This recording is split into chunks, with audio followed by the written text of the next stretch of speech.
최근 한국항공우주산업 KAI에서 진행 중인 KF-21 보람의 양산 1호기 조립 상황이 전 세계적으로 큰 화제를 모으고 있다.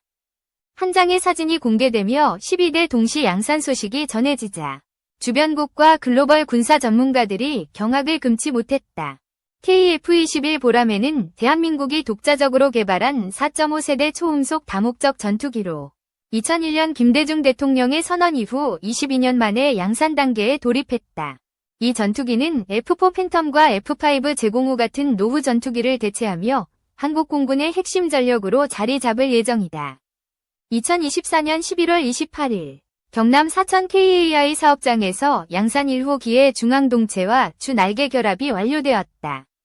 이 장면은 언론을 통해 최초로 공개되며 80겹의 탄소 섬유로 제작된 날개와 첨단 복합 소재의 동체가 주목받았다. 양산 1호기는 2026년 9월 공군에 인도될 예정이며 2028년까지 20대, 2032년까지 총 120대가 양산된다. KAI는 스마트 팩토리 기술을 적용해 효율성을 극대화하며 600여 개 국내 협력업체가 참여해 경제적 파급 효과를 창출하고 있다.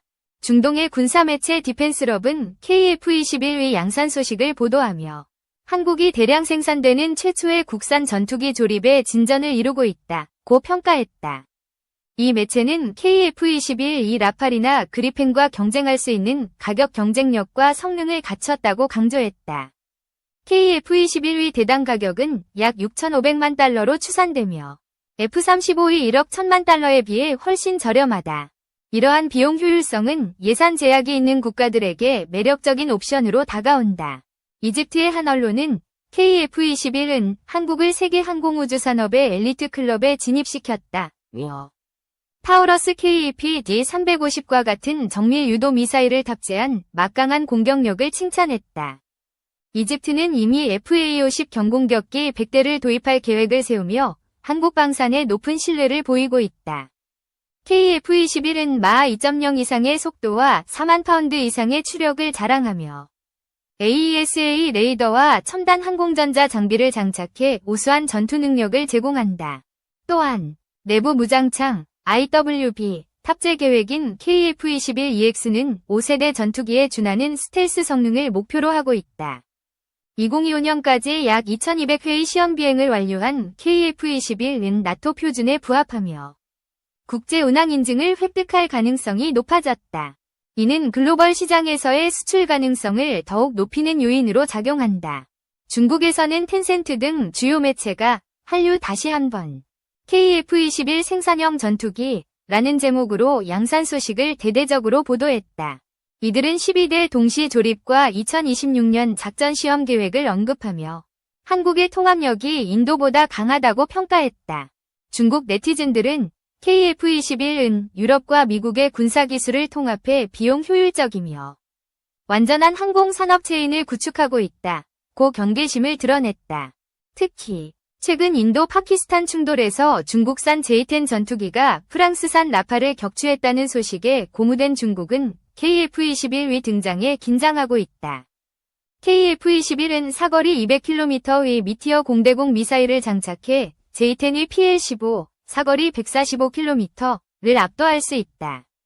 군사 전문가들은 KF-21이 라팔 대신 전투에 투입되었다면 J-10은 순식간에 격추되었을 것이라고 단언했다. 인도네시아는 KF-21 공동개발국으로 참여했으나 1조 6천억 원의 분담금 중 1조 원을 미납하며 논란을 일으켰다. 게다가 라팔 42기를 도입하며 KF-21에 대한 위지를 의심받고 있다. 인도네시아 매체 존나자카르타는 인도 라팔 격추 사고를 보도하며 KF-21의 동체는 강화 플라스틱과 유사한 복합 소재를 사용해 가볍고 연료 효율이 뛰어나다고 전했다. 이는 라팔 사고 이후 KF-21에 대한 긍정적 평가로 해석된다. 인도네시아 국회의원 데이브 락소노는 라팔 격추는 특정 무기 시스템의 실패를 단정할 수 없다고 주장했으나 프라보어 수비안토 대통령이 라팔 거래 재검토를 지시했다는 보도가 이어졌다. 이는 KF-21에 대한 관심이 재점화된 계기로 보인다. 싱가포르의 라자라트남 국제연구소 연구원 아디프리 아마 리즈키는 라팔은 세계 최고 전투기지만 운영 전문성이 중요하다. 고 강조하며 라팔의 신뢰성에 의문을 제기했다. 인도네시아는 경제적 여건과 분담금 미납 문제로 KF-21 프로젝트에서 입지가 좁아지고 있다. 불가리아 군사 매체는 KF-21의 대당 비용은 F-35의 절반 수준으로 노후 F-16 대체를 고려하는 국가들에게 매력적이다 고 보도했다. 불가리아는 폴란드, 슬로바키아와 함께 KF-21 도입 협의를 진행 중이다. 폴란드는 K2 전차와 K9 자주포 수출 성공 사례를 바탕으로 KF-21에 큰 관심을 보이고 있다. 페루 역시 아펙 정상회의에서 KF-21 부품 공동생산 MOU를 체결하며 새로운 파트너로 주목받고 있다. 필리핀, 사우디아라비아, UAE, 말레이시아, 태국 등도 KF-21 도입을 문의하며 글로벌 수출 전망이 밝아지고 있다. 특히 필리핀은 남중국해에서의 중국 견제를 위해 중장거리 공대공 전투 능력이 필요하다.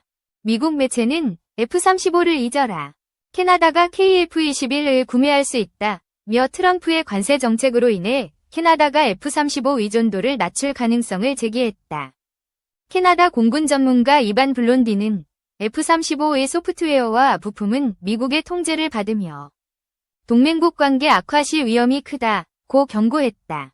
KF-21은 F-35보다 낮은 스텔스 성능을 갖추지만 5세대 업그레이드 계획인 KF-21EX와 6세대 전투기 콘셉트로 진화 가능성을 입증하고 있다.